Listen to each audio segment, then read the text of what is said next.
Bueno, una visión incomparable. ¿Saben qué?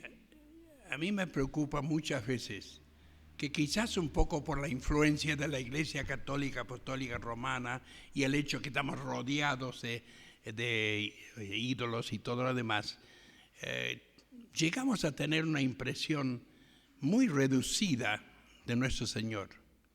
Por eso es tan importante empezar por ahí, porque ahí fue donde recibió esta visión justamente el apóstol Juan.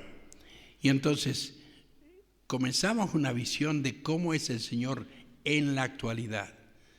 No la imagen que nos hacen por ahí, que a veces son hasta lastimeras las imágenes, horribles las imágenes, que uno ve en distintos puntos de acá de la provincia de Jujuy. Pero gracias a Dios podemos tener otra visión. Por eso decimos, si bien los cielos cuentan la gloria de Dios, aquel que descendió de ellos a este mundo es el que mejor puede revelar a los suyos esa gloria incomparable, como apreciamos en uno de los pasajes más excepcionales, y estoy convencido de esto, de la Biblia. Los cielos cuentan la gloria de Dios. Los apóstoles, ¿se acuerdan? Habían oído la promesa del Señor a Marta en Juan 11:40. ¿Cuál era? Jesús le dijo, ¿no te he dicho que si crees verás la gloria de Dios? También Juan había estado entre los tres que presenciaron la transfiguración. Por unos momentos, por lo menos allí, pudieron ver a Dios en toda su gloria, eso sí. Pero ahora, como el último que quedaba de ellos, Juan habría de comprobarlo como nunca antes. O sea, el privilegio muy especial estaba reservado para él. La presencia oportuna del apóstol allí. Y hay una cosa que tenemos que darnos cuenta en nuestra vida, qué Dios oportuno que tenemos. Y que Dios está obrando en nuestras vidas y cada detalle uno lo puede ver. Yo miro hacia atrás con mis 84 años y miro esas distintas etapas en mi vida y qué hermoso ha sido ver la mano como Dios había guiado. Y aquí, aunque le pareciera en ese momento al apóstol Juan que no era precisamente lo que él quería, que fuera quitado de su ministerio, estaba trabajando en Éfeso en ese momento, que fuera quitado de ese ministerio y llevado a esta isla, no importa, Dios tenía otro propósito y una revelación que sería excepcional. Algunos calculan que ya tendría unos 85 años, por eso me identifico muy bien con él. Con 84 ya estoy llegando. Su centro de actividad había sido Éfeso, pero debido a ello el emperador, o sea que llegó el momento y por lo menos ese emperador todavía no habían empezado las peores persecuciones, donde no se iban con chiquitas y directamente los quemaban o los eliminaban. En cambio, él era tan querido y tan apreciado que Domiciano tuvo un poquito más de cuidado, entonces dijo, bueno, me lo voy a sacar de encima igual, y lo envió a lo que era una colonia penal en la isla de Patmos, en el mar Egeo, o sea, a 35 kilómetros de Éfeso, que había sido el último lugar donde había estado trabajando. Patmos hoy es un centro de turismo, pero en aquel tiempo era una isla árida y con canteras de rocas que trabajaban los presos. No había nada de atractivo. Fíjense en cambio en la imagen que ven allí, que ven un barco de esos especiales de turista, que hay que pagarlo también, por supuesto, es caro. Y bueno, fíjense todas las personas que están viviendo allí, es un lugar idílico en estos momentos, pero en aquel entonces no lo era.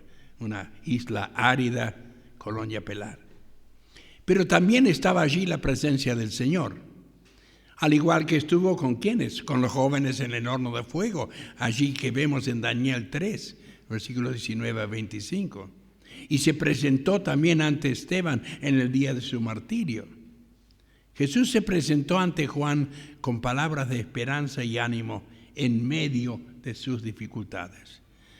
Y yo creo que todos hemos descubierto que hay momentos especiales en la vida, quizás momentos que no son agradables en un sentido, pero donde hemos aprendido lecciones que han sido de un valor permanente. Y estamos contentísimos de esas lecciones que hemos aprendido, aunque hayan sido duras en ese momento. El anciano apóstol, donde se aprecia en manera especial su humildad. Fíjense lo que habla de sí mismo. Es el apóstol, había estado con el Señor, era el último que quedaba de los apóstoles. O sea, era todo un personaje. Y sin embargo, yo, Juan. ¿Y qué dice? Se llama a sí mismo vuestro hermano. Nada de ponerse. Somos nosotros los que nos inflamos, ¿no es cierto? A veces. Y queremos ponernos por encima de los demás. Pero él no. Si él tenía derecho a hablar con cierta altura, era él, porque había sido el que estaba más cerca del Señor. Pero fíjense, notad su piedad. Estaba en espíritu en el día del Señor. Me encanta pensar en esto cuando estamos en la cena del Señor. Porque si queremos realmente tener una visión de nuestro Señor, querer realmente entender qué estamos haciendo allí en la cena del Señor, tenemos que estar ¿en qué? En espíritu. O sea, en sintonía con Dios y sus hermanos. Porque sin duda, ellos también, como era el domingo, ya estaban celebrando la cena del Señor. De manera que, bueno, él a solas ahí en la isla, imagínense, muy distinto a estar con un grupo de hermanos como sería el grupo, y sin duda en ese momento bastante grande allí en Éfeso. Ahora, ahí lo tenemos entonces en la isla. Era sostenido, que dice, por la paciencia de Jesucristo. ¿Cuán necesaria es esa paciencia? Y yo os permitiré, y yo eso he permitido hoy, usar de la paciencia al esperar el comienzo. Fue entonces que escuchó detrás de él una gran voz como de trompeta, o sea, como para que no se le perdiera nada de lo que se le decía, presentándose y asegurándole. Le pasó lo que hemos comprobado en nuestra propia experiencia. Tus propios oídos oirán una palabra detrás de ti que diga, este es el camino, anden en él. ¡Qué hermoso! Sigue el Espíritu Santo. Si estamos en espíritu, si estamos en sintonía con Él, el Señor puede guiarnos, puede dirigirnos, puede indicarnos cuál es el camino que debemos seguir. Pero uno piensa en la dignidad especial de esa persona que Él contempla allí. La dignidad especial de Cristo al presentarse primero como el testigo fiel. Se refiere a su pasado, por ejemplo, al contestar a Pilatos, que le dijo, yo para esto he nacido y para esto he venido al mundo, para dar testimonio de la verdad. O sea, está hablando de él como testigo. Todo aquel que es de la verdad oye mi voz. Claro que Pilato no lo entendía así. Pilato se lo quería sacar de encima el problema, y más como su esposa le había advertido que era un poco problemático esa situación. Luego se refiere a sí mismo como el primogénito de los muertos. Se refiere a su presente. Si lo anterior se refería a su pasado, esto se refiere a su presente. Su ministerio sumo sacerdotal comienza ¿con qué? Con su resurrección y ascensión. Y uno piensa, bueno, qué lindo hubiera sido estar con el Señor, pero hubiera estado limitado, estaba limitado, podía estar en un solo lugar a la vez. En cambio ahora, qué distinto. Por eso dice, mas ahora Cristo ha resucitado a los muertos, primicias de los que durmieron es hecho. Y qué bendición es que podemos tenerlo con nosotros. También se le llama el soberano de los reyes de la tierra. Eso habla de su poder. Se remonta en este caso al porvenir, o sea, ha habido una referencia al pasado, al presente, ahora al porvenir. En su segunda venida, Cristo de forma literal será el regidor de los reyes de la tierra, como se dice en ese pasaje. Todos los grandes, por grandes que sean, tendrán que dar lugar a Él. Y en su vestidura y en su muslo tiene escrito y Señor de señores. Qué lástima, ¿no es cierto?, que nuestras autoridades, las autoridades que sean, no reconocen la autoridad superior de Dios. Qué hermoso que sería tener autoridades que estuvieran regidos, ¿no es cierto?, por el Rey de Reyes y Señor de señores. Y luego viene la doxología sublime. ¿Qué es una doxología? Usamos esa palabra a veces. ¿Qué queremos decir? Ahí está la expresión, la explicación. Es una fórmula breve para expresar alabanza o gloria a Dios. Ahora, yo sé que para algunos dicen, bueno, eso es hacer las cosas mecánicamente, eso no tiene valor. Depende si lo hacemos con sentimiento. ¿O acaso nosotros no podemos recitar, por ejemplo, el Padre Nuestro, como decimos, la oración modelo del Señor y que no tenga sentido? No, sé que hay personas que lo hacen y lo hacen como castigo. Bueno, tienen que rezar tantos Padre Nuestros, tantos... castigo, qué increíble, ¿no es cierto? Qué distinto acá. Al que nos amó y nos lavó de nuestros pecados con su sangre y nos hizo, fíjense, ¿por qué vamos a andar con un complejo de inferioridad por este mundo? ¿Qué dice allí? ¿Nos hizo qué? ¿Qué nos dice que nos hizo? Reyes. Qué maravilloso. Reyes y además de esos sacerdotes para Dios, su Padre. A Él sea la gloria, imperio por los siglos de los siglos. Amén. Por eso no precisamos andar por este mundo con la cabizbajo, ¿no es cierto? Todo pensando y todo se da en contra nuestro y todo lo demás. No. Como hijos de Dios, Dios está de nuestra parte y lo maravilloso es que servimos a alguien que es Rey de Reyes y Señor de Señores. Luego viene la determinación segura de que volverá en forma visible. No se trata del rapto de la iglesia cuando solo ella le verá.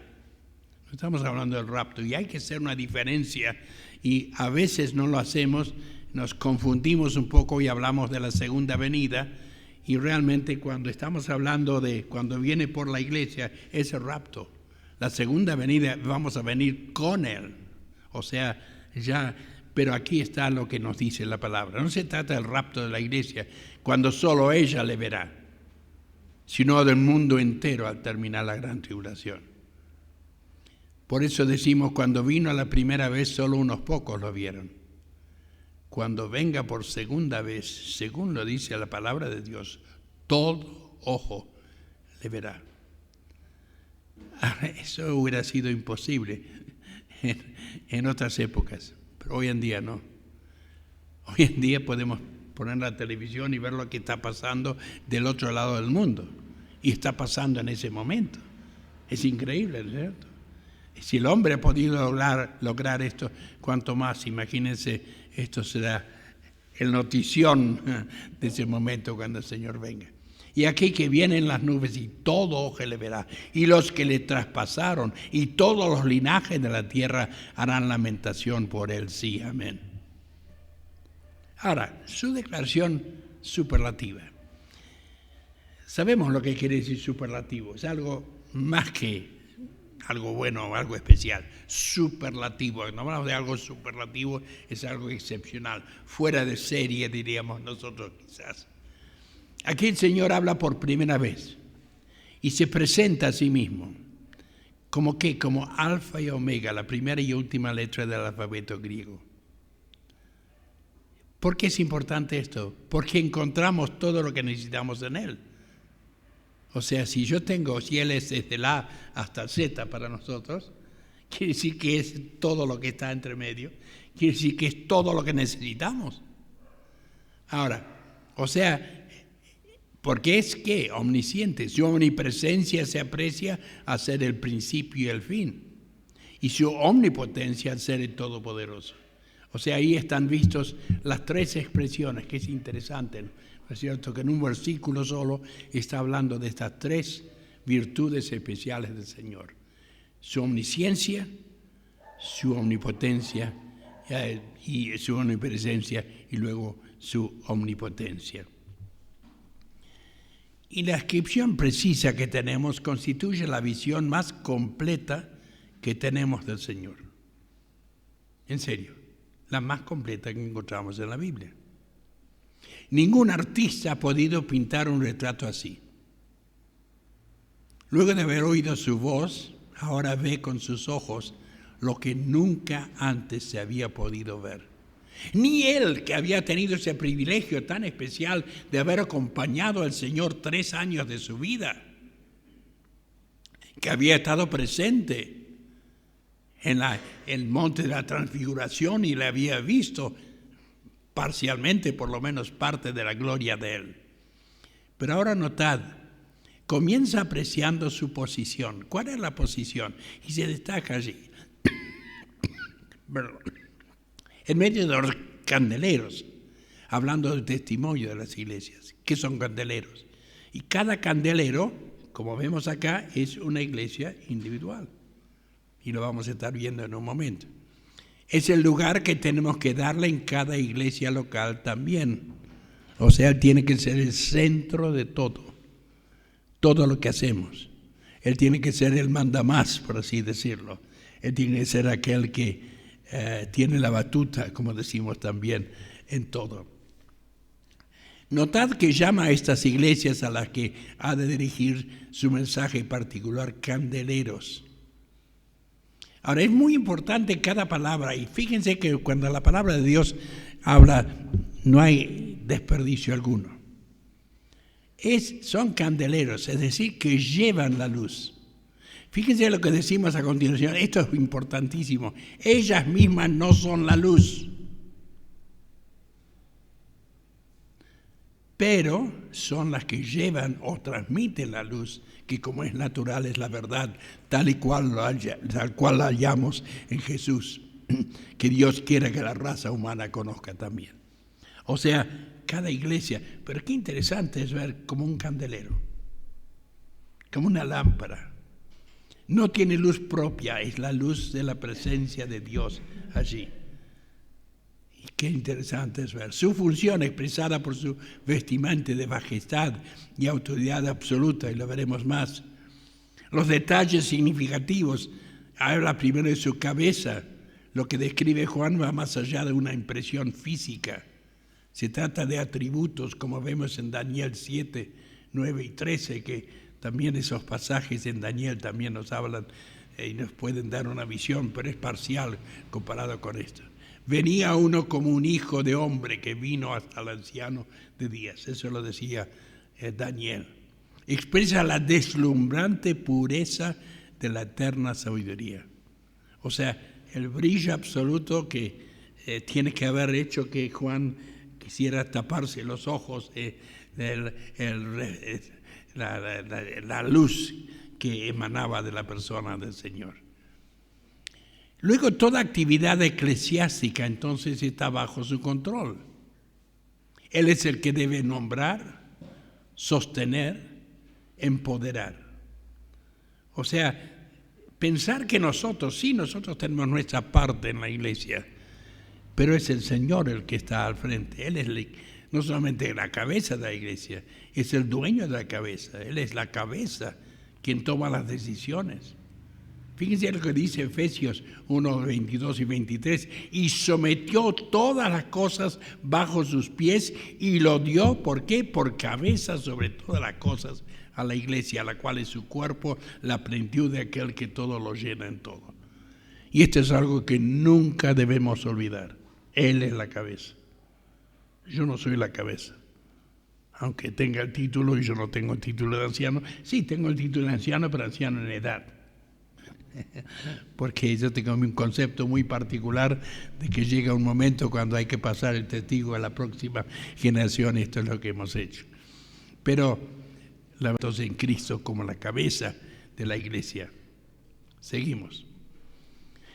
Sus ojos, expresando su conocimiento infinito, infalible, penetrante, llegando hasta lo más íntimo de nuestro ser. Nada de lo que Dios creó puede esconderse de Él, sino que todas las cosas quedan al desnudo y descubiertas a los ojos de aquel a quien tenemos que rendir cuentas. Cuidado.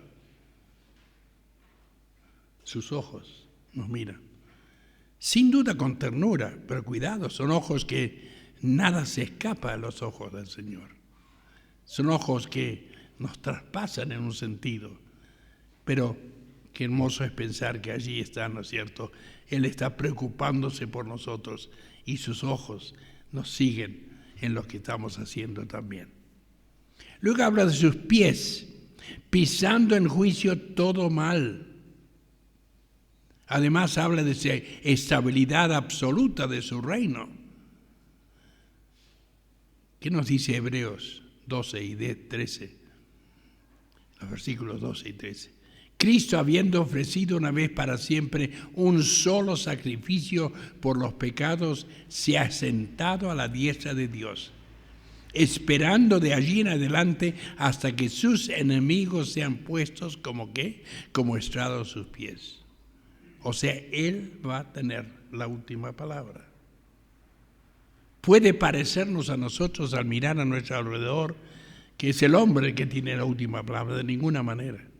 La palabra nos muestra claramente que Él tiene la última palabra, y es bueno tener una imagen así de nuestro Señor. Y usa para imagen ahí, me entienden, que no es en el sentido de algo sobre el cual, sino lo que vemos con nuestros ojos. Quizás tenga que usar otra palabra, el cuadro que tenemos del Señor. No, también se usan los cuadros también para la idolatría, en fin. Luego habla de su voz y dice, como estruendo de muchas aguas, hablando con irresistible fuerza y autoridad, que se destaca sobre todas las demás voces que reclaman nuestra atención. Jehová en las alturas es más poderoso que el estruendo de las muchas aguas, más que las recias ondas del mar. Les quiero contar algo porque pasó con nosotros, nos llevamos una desilusión tremenda. Después de haber estado al frente de un centro cristiano durante 4 años, allí en Buenos Aires, en Martínez, y haber tenido mucha bendición, haber visto muchos jóvenes cuyas vidas fueron tocadas por el Señor, y fue algo maravilloso. Pero después de eso, recordarán los que alguien saben de historia reciente, relación reciente de la Argentina, que luego vino el gobierno militar. Y el que subió como intendente de esa zona, donde dependíamos de San Isidro, era justamente un cursillista. Se imagina que un cursillista no podía permitir que hubiera un centro evangélico en plena zona de Martínez. Así que nos obligó a cerrar. Bueno, nuestra casa, que teníamos nuestra propia casa de antes, lo habíamos alquilado a un creyente, hijo de misionero, Gerard, que tuvo que ver con Jujuy justamente. Bueno, con él le estaba alquilando nuestra casa, no podíamos echarlo de nuestra casa. Así que estábamos en Pampa y la Vía, como suele decirse, no teníamos dónde ir. Entonces, bueno, decidimos hacer un viaje de estudios al exterior. Nos habían ofrecido algunos cursos que podíamos tomar y fuimos a Estados Unidos. Y pudimos llegar cerca y, bueno, íbamos a estar cerca de las cataratas de Niágara, son las más chicas que ven ahí. Nos llevamos una desilusión total, porque llegamos ahí y caminamos, bueno, habíamos recorrido bastante terreno para llegar a ver aquello, para encontrarnos que funcionaba solamente la mitad, en serio, funcionaba solamente la mitad de las cataratas. La parte norteamericana lo habían hecho, le habían, digamos, desviado el agua un poco arriba porque estaban haciendo reparaciones, no sé qué, así que solamente vimos la mitad. Igual habíamos visto antes el Iguazú, no tiene comparación, por supuesto, pero qué idea, ¿no es cierto? Su voz. Uno escucha y uno se va acercando a la catarata y se escucha el sonido de las muchas aguas, la fuerza de esas aguas. Qué hermoso es pensar en la fuerza de la voz del Señor. Que seamos portavoces suyos también y podamos transmitir algo de esa voz suya a los demás. Y luego habla de su diestra. Era el lugar de honor y administración autorizada. Se nos habla de las 7 estrellas, las 7 iglesias. Siempre la palabra diestra está asociada con el honor y la autoridad. Él tiene la autoridad en la iglesia. La autoridad final es el Señor y respondemos a Él, desde luego. Y debemos responder a Él. Luego habla de su boca y que de la que procede la palabra divina.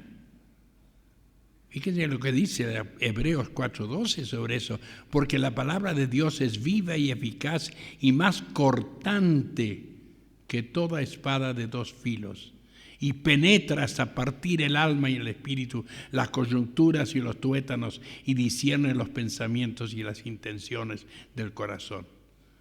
Por eso cuando estoy enseñando homilética, o sea, cómo enseñar o cómo, transmitir la palabra de Dios, siempre hago énfasis en la importancia de que sea la palabra de Dios. No es nuestra palabra necesariamente que tiene fuerza, la que tiene fuerza es la palabra de Dios. La que puede penetrar en el corazón de las personas es la palabra de Dios.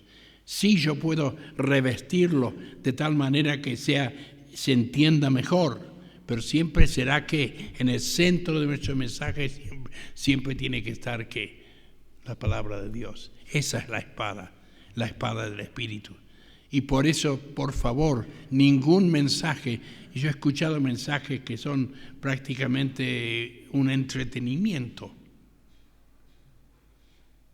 Hemos pasado quizás unos momentos gratos juntos, hemos escuchado algo muy linda la noción, lo que dijo esa persona, pero como casi no hubo escritura, nos hemos ido vacíos.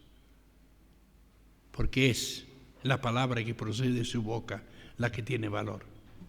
Y luego su rostro expresando su gloria. ¿Qué nos dice en Hebreos 1:3? En el pasado muchas veces y de muchas formas habló Dios a nuestros padres por medio de los profetas. En esta etapa final, es una otra versión, nos ha hablado por medio de su Hijo, a quien nombró, heredero de todo y por quien creó el universo. Él es el reflejo de su gloria, la imagen misma de lo que Dios es, y mantiene el universo con su palabra poderosa. Qué hermoso es la expresión. Ahora, cuán distinto es el rostro del Señor sobre la cruz.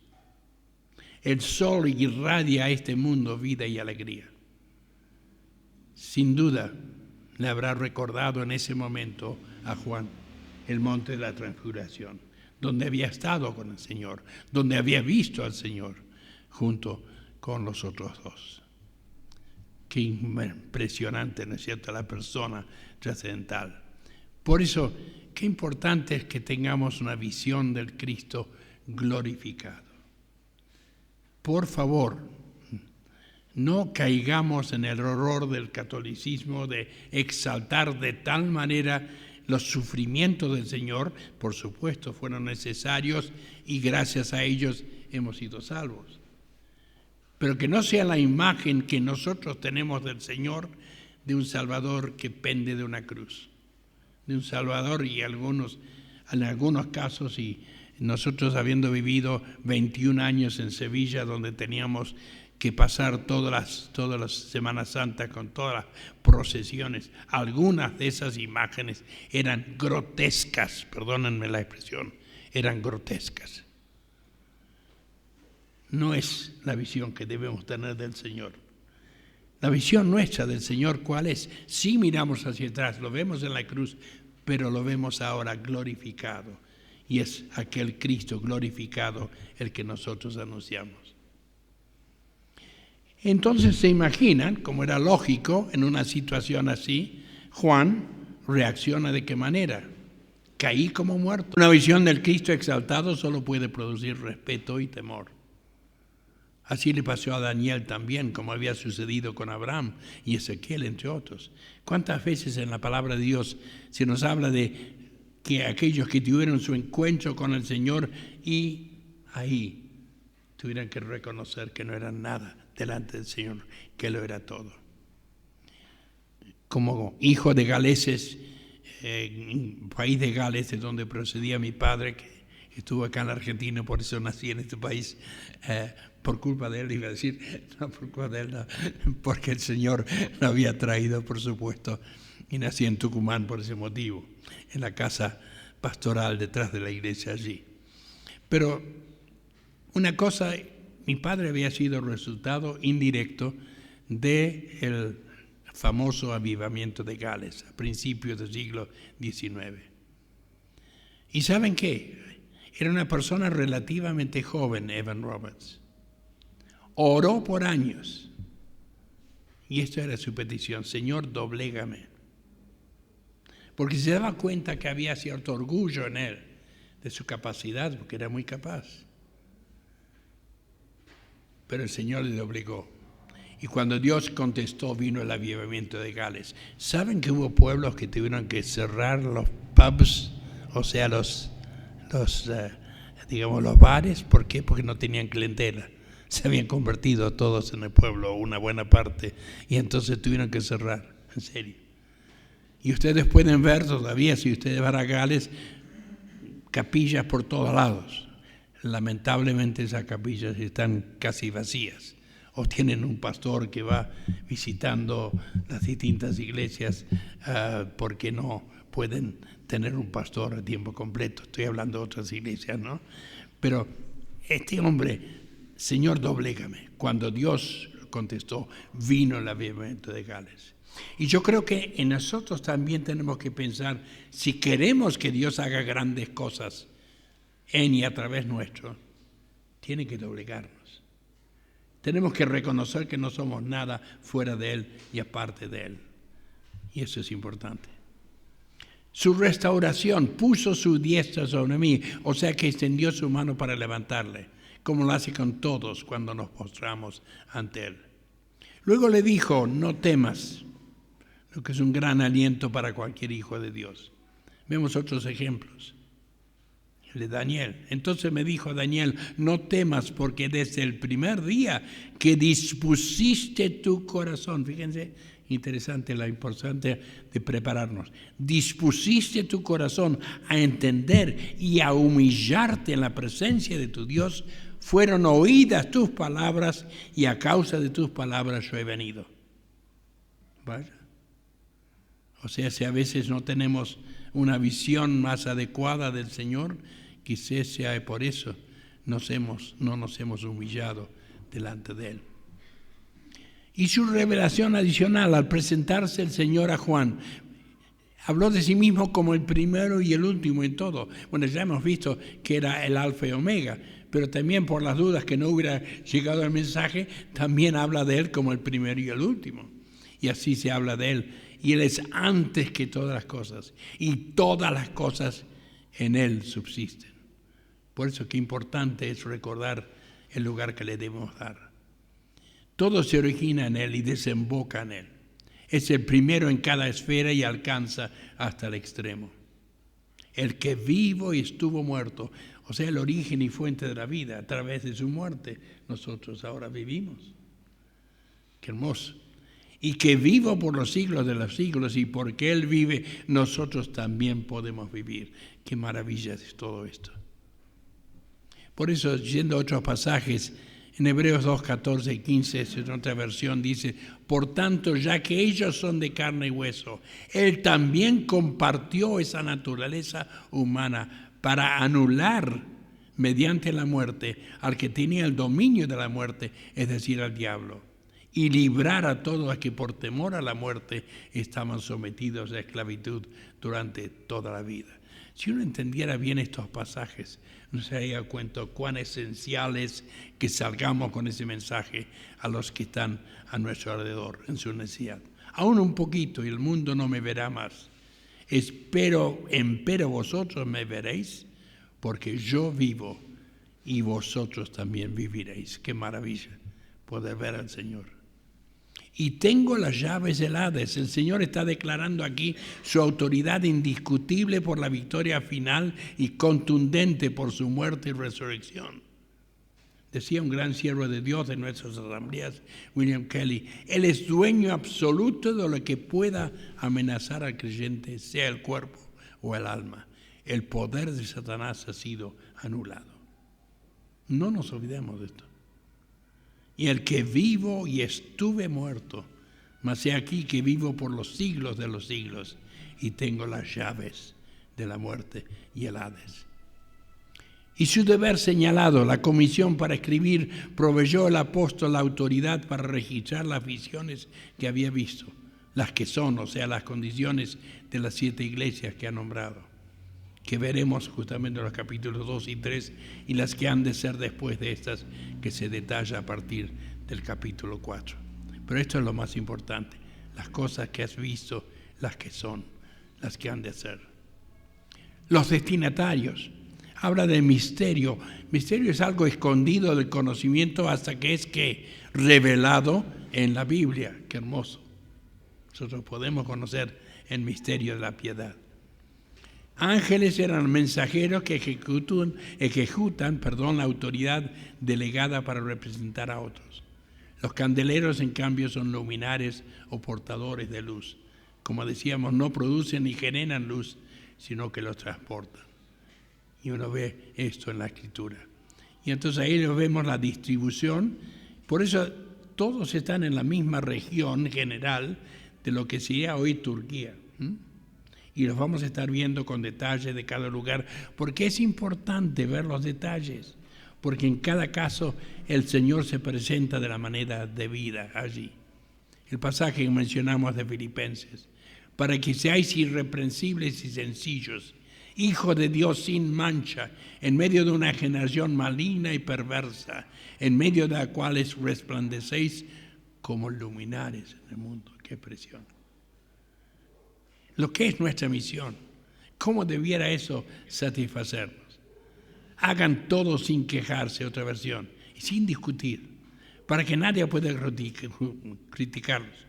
Buena advertencia. Lleven una vida limpia e inocente como corresponde a hijos de Dios y brillen como luces radiantes en un mundo lleno de gente perversa y corrupta. Entonces Cristo contempla nuestro mundo con amor y ternura, sabiendo que le queda poco tiempo. Pero vamos a pasar una muy breve presentación que va a ser la introducción en sí a las cartas. Si lo puedes indicar cómo lo paso al otro.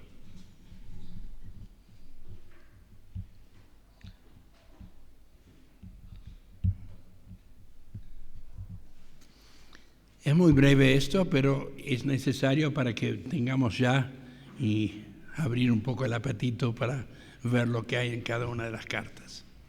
Las 7 cartas del Apocalipsis, ahí están la distribución, les he mostrado. Vamos a estar viendo algo de la historia y vinculada con cada uno de ellos, porque va cubriendo los periodos históricos, o sea, vamos a estar viendo la historia, por eso no entro en los detalles de esto aquí. La importancia de estas 7 cartas.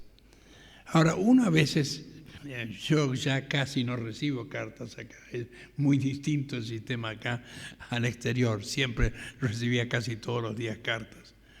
Y uno a veces abría la carta enseguida, ¿de acuerdo a qué? De acuerdo a quién había sido el que lo había remetido. Es una carta de fulano, abrirlo. En cambio había otras, bueno, no sabemos qué es eso, capaz que es un publicidad o alguna cosa, lo poníamos de un lado, lo abríamos después. Pero la importancia aquí por su autor, al ser dictadas por el mismo Señor Jesús y dirigidas a cada iglesia, muestran lo que Cristo piensa de esa iglesia. Su opinión, después de todo, es la más importante. Interesante, y yo espero que antes de terminar la semana estemos pensando qué piensa de esta iglesia aquí en este lugar y de las iglesias que se representan acá. Ahora, indica sus intereses y preocupaciones respecto a ella. La manera en que el Señor se describe al comienzo de cada carta es especialmente apropiada a la condición de ella. O sea, vimos el primer capítulo porque vamos a ver que Él toma de eso que Él había dicho algo, pero siempre lo que es más apropiado a la condición especial, a la situación especial y a la necesidad especial de la carta. Siempre es así nuestro Dios. Mucho más importante es notar que en cada una de esas cartas quien habla no es Juan, sino el Señor. En ese mensaje se describe al Señor de manera distinta, a veces usando metáforas de las que ya hemos visto en el modo en que Juan describe su visión. Por ejemplo, el que tiene las 7 iglesias en su diestro, o el que estuvo muerto y vive. Hay muchas de estas expresiones que se repiten. Y entonces vamos a ver, en cada caso, fíjense, hay 7 iglesias, la autorrepresentación de Cristo. Éfeso, el Señor de la iglesia. Esmirna, el primero y el último, el que estuvo muerto y vive. Pérgamo el que tiene la espada de dos filos. En cada caso se presenta en forma distinta, porque es de acuerdo a la necesidad particular de esa iglesia. El Hijo de Dios, ojos y pies brillantes, el que tiene los 7 espíritus. El santo, el verdadero, el que tiene la llave de David, el amén, el testigo fiel. En cada uno de estos lo vamos a estar viendo cuando llegamos a eso. La importancia allí es la posición del Señor en relación con estas iglesias. En Apocalipsis 1, 12 y 13 lo vimos que es una posición central. Estaba en medio de las 7 iglesias. Esto habla de conocimiento, está al tanto de lo que pasa y podemos estar seguros que está al tanto de lo que pasa en esa iglesia y las que están aquí representadas. No ajeno a lo que pasa, dispuesto a dirigir. Y es una posición controladora también, supervisando y juzgando inequívocamente. Otra cosa, la autonomía de cada iglesia. Esto es algo que a veces nos olvidamos. Cada candelero es independiente de las otras, con un testimonio que presenta en su sitio particular. Además, cada una es distinta con sus propias características. Solo son responsables al Señor. Y es interesante porque lo que vamos a hacer es una especie de gira. Y vamos a estar visitando y viéndolos gráficamente cada uno de estos lugares. Y entonces, cuando se analiza el contenido de las cartas, se pone de manifiesto que en primer lugar son mensajes enviados a iglesias locales que históricamente surgieron en el primer siglo. Iglesias que ya estaban allí. Pero en segundo lugar también constituye un mensaje a parecidas iglesias de la actualidad. O sea, podemos encontrarnos retratados en alguna de estas iglesias. Luego, fíjense, usa la palabra estrellas. Y cuesta que no estamos hablando de estrellas. Es una estrella. Bueno, no estamos hablando de personas. Representan los ángeles de las iglesias. Están en la diestra, una sola, del Señor. ¿Quiénes eran los ángeles? ¿Literales? No. El ángel es mensajero. Es representante. ¿Son representantes de la iglesia local? Pueden serlo en un sentido. Vamos a ir viendo. Ahora, fíjense, el pasaje ya lo hemos visto, el de pasaje de Filipenses 2:5. ¿Pero por qué 7? Porque es el número de lo perfecto, de lo completo. Pero ¿por qué estas 7 iglesias cuando ya había cientos de ellas? Estamos hablando del final del primer siglo. Ya por lo menos hacía más de 40 años que ya estaba evangelizándose toda aquella zona, y de qué manera. Ahora, ¿por qué 7? No eran las más importantes de su tiempo, ni estaban en las ciudades más destacadas. Hay algunas de estas iglesias que vamos a ver que estaban en lugares relativamente pequeños. Y muchos de estos lugares ya han desaparecido. Hay otras que en cambio están hasta el día de hoy. No las iglesias, sino esas ciudades que se mencionan. Pero el Señor veía en ellas características presentes en las demás iglesias. Y las condiciones en embrión, o sea, que se pueden desarrollar, que caracterizarían la historia posterior de la iglesia en general. Eso es lo que llama la atención. Por eso, la asociación pasada histórica, colectiva, para las iglesias locales de aquel día. Y es interesante que la manera en que el Señor se describe a sí mismo al comienzo de cada carta es especialmente apropiada a la condición de esa iglesia.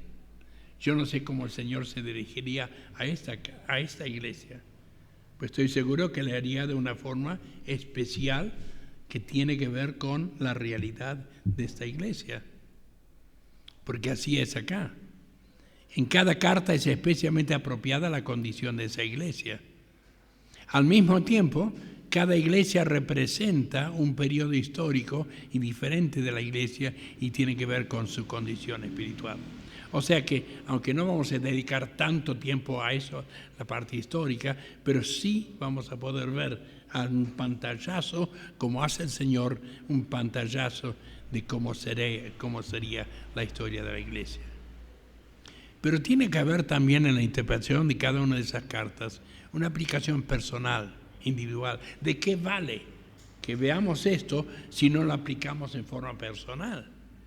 Por eso dice, el que tiene oídos, o la que tiene oídos, oiga. Cada lector, sin prejuicios, encuentra su retrato aquí y también descubre en ese mensaje el correctivo o aliento divino.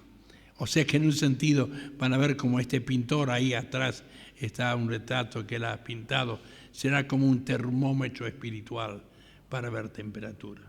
Y yo espero que en estos días, al estar viendo estas 7 cartas, estaremos como si fuera poniéndonos el termómetro ahí.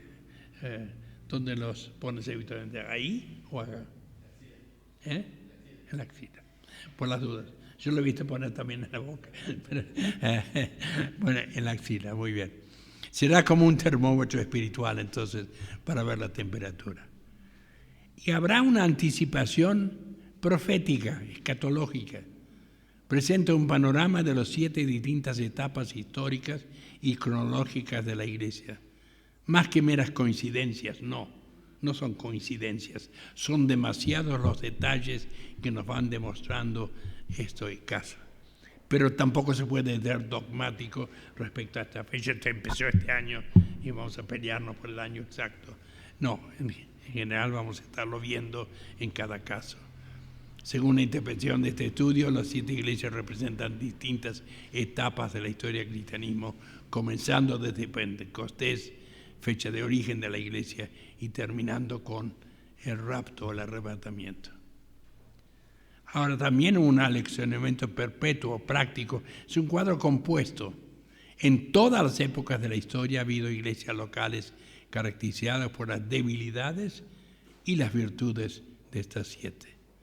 Y entonces por eso está ese aspecto de la interpretación inmediata, histórica, futura, o sea, la parte profética, pero también la aplicación personal. Y cuidado que en cada uno de estos lo vamos a estar haciendo. O sea, no solamente vamos a estar viendo la parte de la película. Además, otra aplicación parabólica, simbólica, compararlas con las parábolas de Mateo 13, vamos a ver que es muy parecido.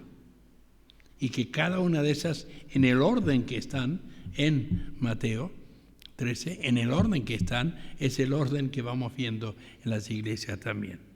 Y también, quizás alguno piensa que eso es un poco disparatado, pero las etapas del viaje de Pablo. Pero es interesante ver que también se ve allí.